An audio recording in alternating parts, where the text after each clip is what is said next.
Պարոն վարչապետ, ելի ուզում եմ իրավական հարց բարձրացնեմ եւ փաստերի հսկայական խրձով եմ ներկայացել, ուզում եմ նախ ներկայացնել ձեզ փաստերը ու համապատասխան հարցադրում։ Ինձ մի ներկայացրեք, ուղարկեք իրավական մարմինը։ Ուղարկում ենք ըստ էության։ Շատ լավ։ Շատ բարի կանչեցնեմ հարցս։ Այս անգամ էլ ձեր բարերով ասած օզով ու կոչով մեծ կենթանու կոռուպցիայի մասին է հարցս։ Պարոն վարչապետ, պարոն Փաշինյան, դուք մերժեցիք խնամի բարեկամ սկզբունքով պաշտոնների նշանակվելը եւ պետության հաշվին հարստանալը։ Հիմա ձեր թիմակիցները անում են ճիշտ հակառակը։ Խոսքը ԿՊ խմբակցության ղեկավարի մասին է։ Նրա կինը Հայփոստի շարքային աշխատակցից դարձավ տնօրեն եւ ձեզանից կրկնակի բարձր աշխատավարձ է ստանում՝ մոտ 3 միլիոն։ Բացի այդ, Հայկ Կոնջորյանը խարդախության գործով անցած իր եղբոր հետ այնպես է դասավորել գործերը, որ առինջում կառուցապատողի հայտարարած գնից էժան 1 քառակուսի մետրը ընդամենը 300,000 դրամով, վաճառքի գինը 420,000 դրամ է, առանձնատուն է գնել։ Նույն կառուցապատողից բնակարան է գնել նաև Հայկ Կոնջորյանի մայրը եւ քույրը։ Այդ ընկերության տնօրենը եղել է Կոնջորյանի եղբայրը։ Հետքրրատվականը բացահայտեց, որ նրանք էժան են ձեռակերպել տունը, որպեսզի եկամտարկից օգտվեն։ Այստեղ այն մեծ կենթանին չկա։ Երկրորդ դրվագը։ Ժողովուրդ օրաթերթը փետրվարի 19-ին բացահայտեց, որ Հայկ Կոնջորյանի եղբայրը վարորդական իրավունքի զրկված լինելով մեքենա է վարել, նրան տուգանել են։ Բայց որպեսզի նախկինում դատապարտված լինելը խիստ բաժի չսահմանի, գործում հայտնվել է ենթադրյալ կեղծ տեղեկանքը, որ Կոնջորյանը խիստ պատիժ չկրի։ Հայաստանի Հանրապետության ոստիկանությունը պնդում է, թե նման տեղեկանք քննչական կոմիտեն չի տվել, քննչական կոմիտեն հայտարարում է, որ ստացել է ՆԳՆ համակարգից։ Եվ հիմա հարց է առաջանում. Արդյոք իշխանական խմբակցության ղեկավարն իր եղբորը խիստ պատասխանատվությունից ազատելու համար օգտագործել է իր դիրքը կամ չի օգտագործել։ Էլի նույն ձևաչափով, պարոն վարչապետ, բարձրաձայնում եմ հարցը, որ իրավապահները գործընթաց սկսեն առանց քաղաքական կաշկանդվածությամբ, քանի որ գիտենք խոսքը վերաբերում է ԿՊ խմբակցության ղեկավար Հայկ Կոնջորյանին։ Կհրահանգեք ձեր ձևով, պարոն վարչապետ, չկաշկանդվեն եւ զբաղվեն Կոնջորյանի ընտանիքով։ Շնորհակալություն։ Հայաստանի Հանրապետության իրավապահ մարմինները ունեն օրենքով սահմանված պարտավորություններ եւ պարտավոր են կատարել իրենց պարտավորությունները,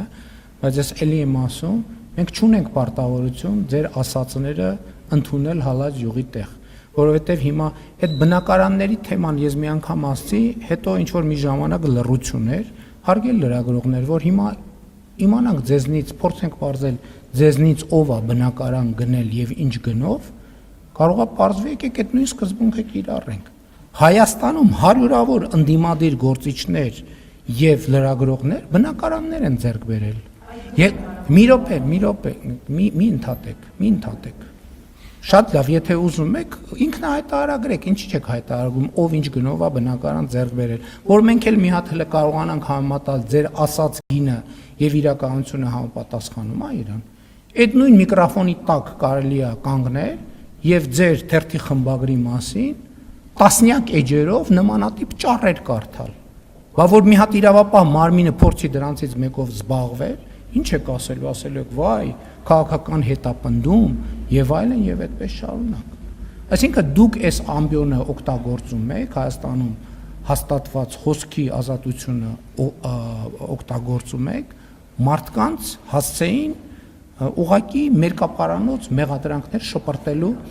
այդ պրինտ արած թղթե այդ փաստերը դուք եք գրել, դուք եք մի րոպե։ Լսեք, ինչ տարբերություն ձեր հետքի եւ ազատություն ռադիոկայանի միջեւ։ Ես ոչ մի տարբերություն չեմ տեսնում։ Եվ ասենք ենթադրենք բանի, մյուս ռադիոկայանը ոնց էր։ Ռուսական ռադիո։ Սպուտնիկի ու ազատության ռադիոկայանի միջեւ ոչ մի տարբերություն ես չեմ տեսնում։ Եվ ձեր եւ հետքի միջեւ էլ ոչ մի տարբերություն չեմ տեսնում։ Էլ չեմ ասում, որ էլի ասում եք Հայփոստի աշխատող, Հայփոստի աշխատող։ Մարդը աշխատել է Հայփոստում, կարիերային առաջընթաց է ունեցել։ Այսինքն ինքը աշխատում էր մի հատ ուրիշ տեղ, բերեցին այդտեղ։ Իսկ ինչի ինքը չի կարող աշխատել։ Ինքը եկել աշխատավարձը բարձրացրել է, թե վերջին 10 տարում այդ նույն աշխատավարձն է։ Այսինքն այս հարցեր են, որոնց պետք է անդրադարձ ունենանք, թե չպետք է անդրադարձ ունենանք։ Բա այդքան ուրիշների աշխատավարձերով հետաքրքրվում եք, ձեր աշխատավարձերով ինչի՞ չեք հետաքրքրվում։ Ձեր աշխատավարձը ինչքանն է հայտարարագրվում եւ ինչքանը չի հայտարարագրվում։ Այսօր գալիս եք միկրոֆոնների տակ կանգնում, ինչ դուք հանրային բան եք անում, մարդկանց տեղեկատվություն կամ ապա տեղեկատվություն եք տալիս։ Գալիս միկրոֆոնների տակ կանգնում եք, հրեշտակի թևերը բացում ու սկսում գետնից բարձրանալ։ Այսինքն դա ինչ եք ուզում ապացուցեք։ Ուղարկեք այդ փաթեթը մնացած տոննաներով մակուլատուրան ուղարկեք իրավապահ մարմիններին։ Վարչապետը ոչ քննիչ է, ոչ հետաքննիչ է։ Վարչապետը ասում է իրավապահ մարմինները ունեն օրենքով սահմանված պարտավորություններ, եւ իրենք իրենց պարտավորությունները պարտավոր են կատարել։ Իրանք քաղաքական կաշկանդվածություն ինչքան ունեն այդ դեպքում, ուրեմն ձեր դեպքում էլ քաղաքական կաշկանդվածություն ունեն։ Ուրեմն եթե կա այդ քաղաքական կաշկանդվածությունը, պետք է համատեղ միաժամանակ հաղթահարվի այդ քաղաքական կաշկանդվածությունը։ Բայց ո՞նց է մարդուն կանչում են, որ քրեական գործը կարճեն,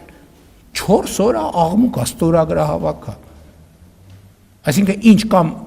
տարբերակ կամ չեն հասկանում, այսինքն այդ համքարությունը այնքան գրագիտություն չունի, որ տարբերակի քրեական գործի կարճումը քրեական հետապնդումից, կամ որ ավելի վատ է, գիտի